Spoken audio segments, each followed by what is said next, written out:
यदि लोग आपके लक्ष्य पर हंस नहीं रहे हैं तो आपके लक्ष्य बहुत छोटे हैं। यह कहना है अजीम प्रेमजी का, जो एक भारतीय उद्योगपति, निवेशक और भारतीय सॉफ्टवेयर कंपनी विप्रो के अध्यक्ष है।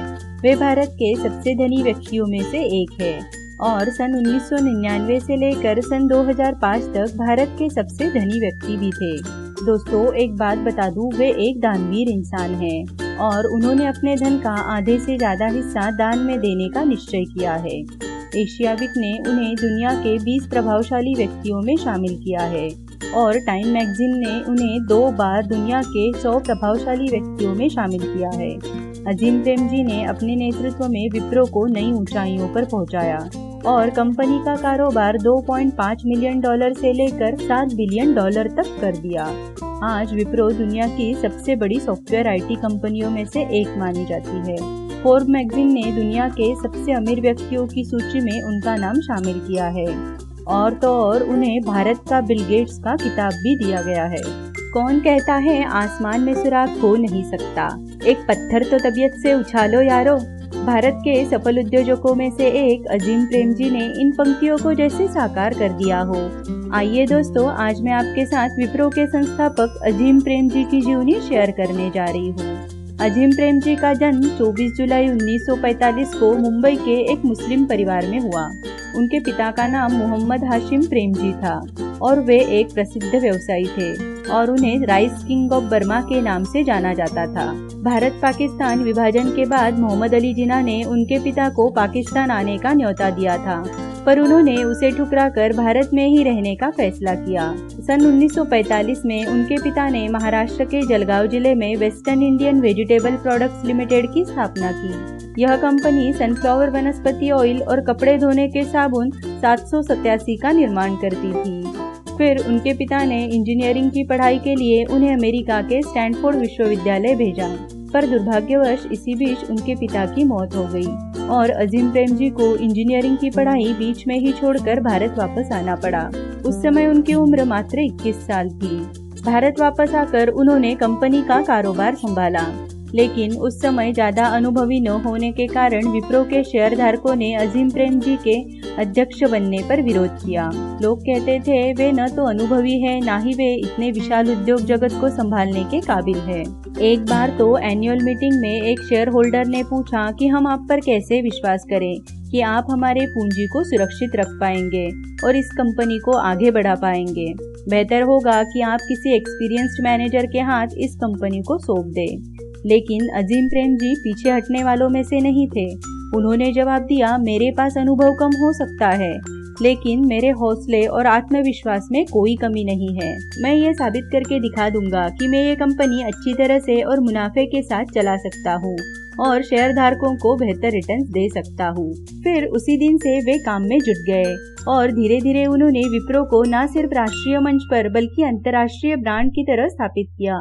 जो कंपनी अब तक सनफ्लावर वनस्पति ऑयल के नाम से जानी जाती थी, उन्होंने उसमें नए बदलाव लाने शुरू किए। Child care product, hair care products और बेकरी प्रोडक्ट्स बनाने शुरू किए। उन्होंने अपने पिता के बिजनेस को एक नई ऊंचाइयों पर पहुंचाया, लेकिन उनका नजरिया कुछ अलग था और उन्हें नई सोच के साथ अपने बिजनेस को बढ़ाना था। नए ट्रेंड्स को जानने के लिए अजीम प्रेमजी ढेरों पुस्तकें हर महीने खरीदकर रात रात भर उसका अध्ययन करते थे। पढ़ने की आदत उनकी हमेशा के लिए जीवन का एक हिस्सा बन गई। वे आज भी किताबें पढ़कर नए ट्रेंड्स को समझते हैं और कंपनी को तरक्की की ओर आगे बढ़ाते हैं। किताबें पढ़कर ही उन्हें समझ में आया कि दुनिया एक नए दौर की तरफ बढ़ रही है और वो है सॉफ्टवेयर रिवॉल्यूशन। फिर 1980 के दशक में अजीम प्रेमजी ने उभरते हुए इंफॉर्मेशन टेक्नोलॉजी के महत्व और अवसर को पहचाना और कंपनी का नाम बदलकर विप्रो कर दिया। उन्होंने अमेरिका के सेंटिनल कंप्यूटर कॉरपोरेशन के साथ मिलकर मिनी कंप्यूटर बनाना प्रारंभ कर दिया। इस प्रकार उन्होंने साबुन के साथ साथ आईटी क्षेत्र पर भी ध्यान केंद्रित किया और इस क्षेत्र में एक प्रतिष्ठित कंपनी बनाकर दुनिया के सामने लेकर आए। अजीम प्रेमजी एक ऐसा नाम है जिन्होंने विप्रो के जरिए इंडियन आईटी इंडस्ट्री को बुलंदियों पर पहुंचा दिया। भारत के साथ साथ पूरी दुनिया में लगभग 54 देशों में उनका कारोबार फैला हुआ है। सबसे बड़ी बात तो यह है कि वे एक दानवीर इंसान हैं। उन्होंने सन 2001 में अजीम प्रेमजी फाउंडेशन की स्थापना की।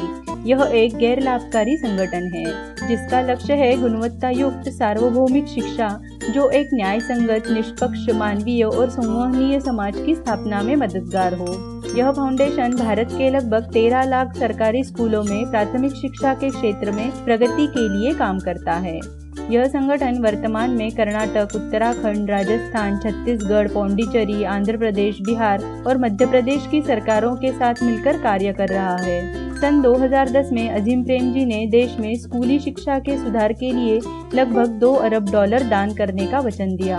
भारत में यह अपनी तरफ का सबसे बड़ा दान है। कर्नाटक विधानसभा के अधिनियत अजीम प्रेमजी विश्वविद्यालय भी स्थापित किया गया है। शायद ही आपको पता होगा कि वॉरेन बफेट और बिल गेट्स द्वारा प्रारंभ किया गया द गिविंग प्लेज एक ऐसा अभियान है जो दुनिया के सबसे धनी व्यक्तियों को अपनी अकुल संपत्ति का ज्यादातर भाग समाज के हित और परोपकार के लिए दान करने के लिए प्रोत्साहित करता है।